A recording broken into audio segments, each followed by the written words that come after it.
Total physical response was originally created by Dr. James Asher, an American professor of psychology in the 1960s.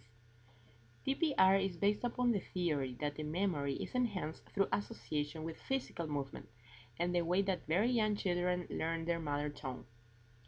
When communicating with their children from a very early age, parents make use of language party conversations.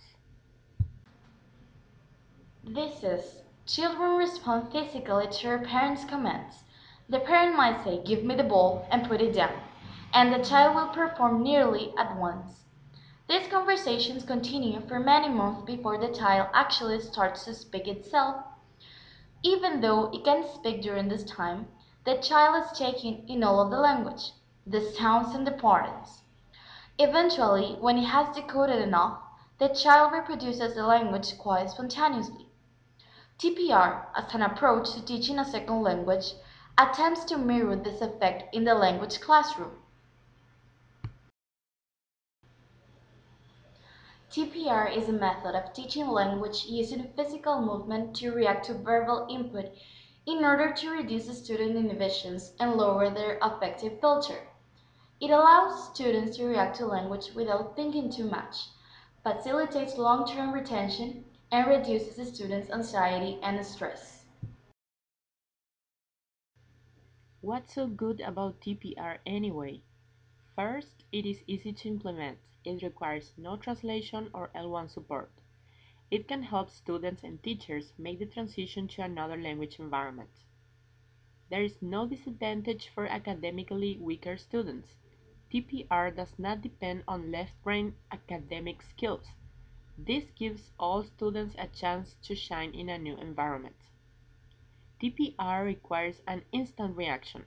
As there is no time to think during TPR practice, students can break the bad habit of overanalyzing language and become more comfortable with going with the flow or guessing from the context. It incorporates some humor in the class, which can greatly increase a student's interest and enjoyment.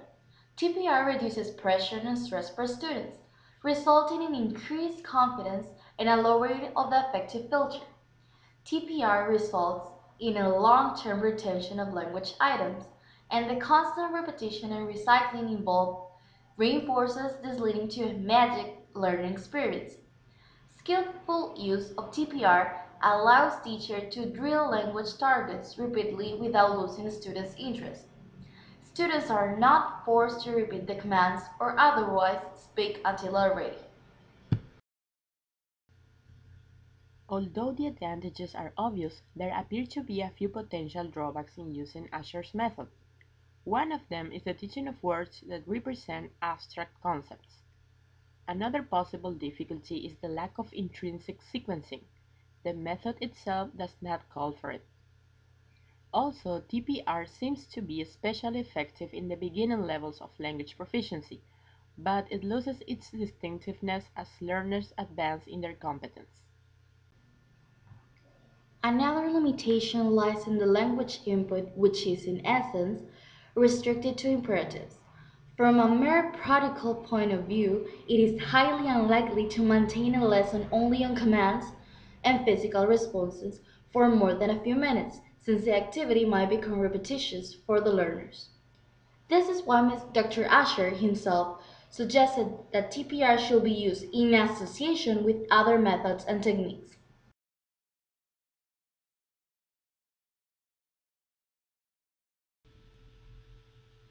TPR can be used as a warm-up.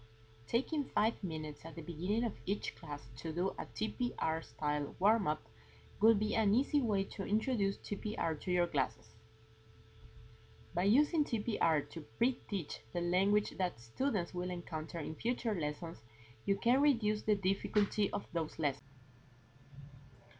TPR can complement normal classes by enhancing student motivation and confidence, developing a student's listening ability, and breaking up their routine through brain switching. TPR is perfect for elementary school classes, as the students are used to learning in a variety of ways and particularly enjoy movement.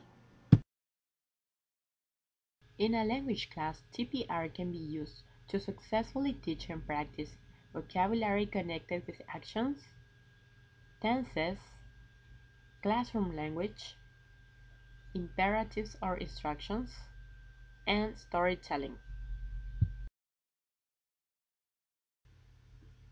Among these methods, there are some similarities that make them alike in some ways. One of the similarities between both methods is that the teacher is a model to be followed and imitated by the students. In the audiolingual method, the students imitate the teacher's pronunciation of the new vocabulary that is presented. In the TPR, the students are supposed to imitate the non-verbal language that the teacher produces in order to convey meaning. Another resemblance between them is that listening and speaking language are emphasized over written language. One of the differences is that TPR method is a longer process than the audiolingual method. In classes with total physical response, the teacher has to wait for the student until he is prepared to produce oral language. On the other hand, audiolingual method forces the students to produce oral language immediately. Another difference is how the methods deal with the students' feelings. Audiolingual method doesn't pay attention to the students' emotions, while TPR really focuses on the learner's feelings. As a matter of fact, it was especially developed to help people reduce the stress of learning a new language. We can also mention the way teachers respond to errors as a difference between both methods. The teacher that uses the audiolingual method has to pay special attention to the students' errors. In the TPR method, the teacher has to tolerate the errors that the students make and just correct major errors unobtrusively.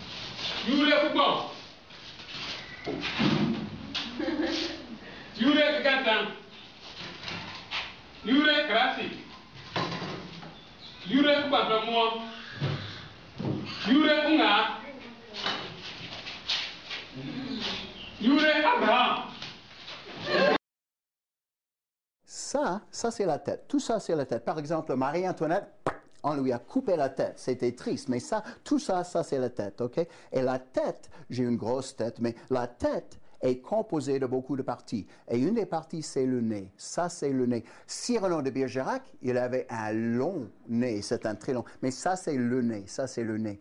Okay? Et puis ça, c'est la bouche. Vous parlez, blablabla, bla, bla, bla, vous parlez avec la bouche. Ça, c'est la bouche. Ça, c'est la bouche. Vous mangez les chocolate chip cookies avec la bouche, ok?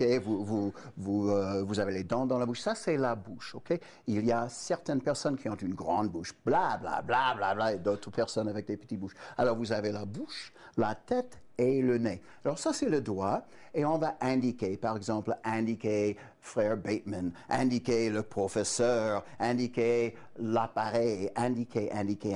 Alors ça, c'est indiquer. Classe, s'il vous plaît, indiquez le nez. Indiquez le nez. Oui, indiquez le nez. Indiquez. Oui, voilà, c'est ça. Non, touchez pas. Indiquez. Indiquez le nez. Oui, c'est ça, indiquez le nez. Ah, touchez-vous le nez. Ah, indiquez le nez. Touchez-vous le nez. Bravo, c'est ça. Hein? Piquez-vous le nez. Non, on ne va pas faire ça. Alors ça, c'est le nez. Indiquez le nez. Touchez-vous le nez. Oups. Grattez-vous le nez. Grattez-vous le nez. Grattez-vous le nez. Oui, c'est ça. Classe, s'il vous plaît. Indiquez la tête. Touchez-vous la tête. Indiquez le nez. Touchez-vous le nez. Dr. Asher developed that approach in 30 years of research in the laboratory.